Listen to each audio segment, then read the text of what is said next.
Ako nga pala si Tupe. Tindero ko sa palengke at hindi ko ito kinakahiya. Kaya tara, samahan niyo ako.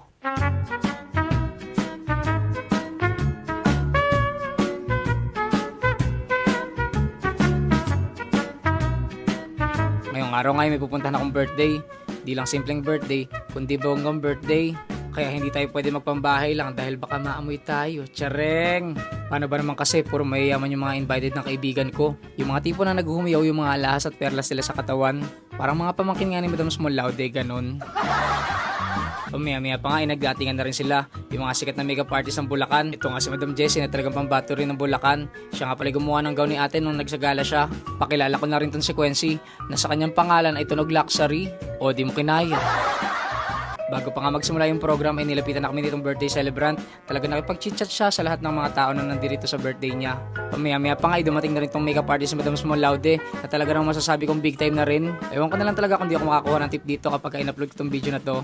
Tsareng! Pamaya-maya pa nga ay nakita ko to si Noe. Siya nga pala yung first runner-up ng tawag ng tanghalan. O diba? Sino magsasabi na close kami? Pero kung tatanungin nyo nga kung ano yung pinagkakasunduan namin is itong gelato dito sa birthday ng kaibigan ko. Talaga namang marirecommend ko dahil sa sobrang sarap, nakadalawang cup nga ako. Bago pa nga magsimula ang program ay nagpasalamat ng atong kaibigan ko sa mga suppliers. Dahil paniguradong kakalimutan niya kapag ka nalasing siya. Charot! Hello, welcome to my 27th birthday party. So, parang taon-taon na lang, no?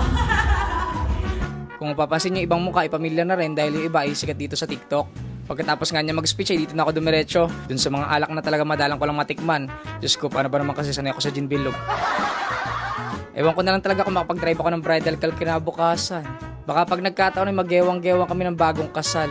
Charot! Mabanggit ko na nga rin na laging pasabog ang production ng kaibigan ko. Kaya ito, panoorin nyo.